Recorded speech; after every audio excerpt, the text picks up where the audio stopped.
Hi అండి, అందరికీ నమస్కారం. Welcome back to my channel. ఇప్పుడైంది వార్త, జగన్కి వెన్నుపోటు తెలిస్తే షాక్ అవుతారు. సో వీడియోని అయితే ఎక్కడికైనా స్కిప్ చేయకుండా ఎండ్ వరకు చూడండి, అప్పుడే పూర్తి ఇన్ఫర్మేషన్ అర్థమవుతుంది. ఫ్రెండ్స్, వీడియోకి ఒక లైక్ కొట్టండి. వీడియోలోకి అయితే వెళ్ళిపోదాము. నంద్యాల జిల్లాలోని నందికొట్కూరు నియోజకవర్గంలో వైసీపీ నేతలు ఒక్కొక్కరుగా అయితే పార్టీని వీడుతున్నారు. మున్సిపల్ చైర్మన్, నగర పంచాయతీ కౌన్సిలర్లు అందరూ టీడీపీలో చేరిపోయారు. కొందరు మాజీ ఎమ్మెల్యే బైరెడ్డి రాజశేఖర్ రెడ్డి సమీక్షంలో మరికొందరు Nandyal parliament TDP in-charge Mandra Sivananda Reddy ఆధ్వర్యంలో టీడీపీలో చేరిపోతున్నారు. అసెంబ్లీ ఫలితాలకు ముందు నందికొట్కూరు టీడీపీకి ఒక్కరంటే ఒక్క కౌన్సిలర్ కూడా లేరు. కానీ ఇప్పుడు అక్కడ సీన్ రివర్స్ అయింది. వైసీపీకి ఒక్క కౌన్సిలర్ కూడా మిగలకుండా అంతా టీడీపీలో చేరిపోయారు. రూరల్ మండలంలో కూడా అదే పరిస్థితి ఏర్పడుతుంది. మండల గ్రామస్థాయి నేతలు పోటీపడి టీడీపీలో చేరుతున్నారు.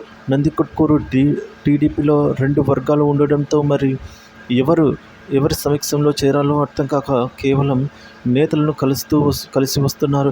బైరెడ్డి రాజశేఖర్ రెడ్డి అధికారికంగా టీడీపీలో చేరలేదు. వైసీపీ నేతలను ఆయన టీడీపీలోకి ఆహ్వానిస్తున్నారు తప్ప కండువాలు కప్పుకోవటం లేదు. ఇక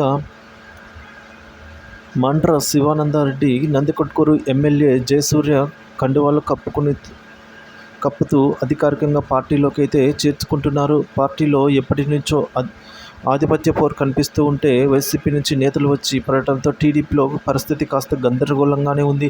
క్యాడర్ అంతా టీడీపీలోకి వెళ్తున్న YCP state youth president Byreddy Siddhartha Reddy మాత్రం నోరు మెదపడం లేదు. ఇక టీడీపీలో చేరికలపై యువనేత ఇప్పటికే స్పందించడం లేదు.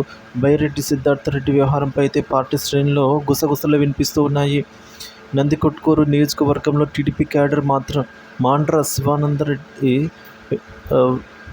సో ఇప్పుడంతా కూడా ఆయన వెంటే నడుస్తుంది. కండువా మార్చిన వైసీపీ నేతలు మాత్రం బైరెడ్డి రాజశేఖర్ రెడ్డి శిబిరంలో ఉంటున్నారు. అయితే నందికొట్కూరు నియోజకవర్గంలో వైసీపీ నేతలు ఒక్కొక్కరుగా అయితే పార్టీని విడుతున్న బైరెడ్డి కావాలని సైలెంట్గా ఉన్నారని అంటున్నారు.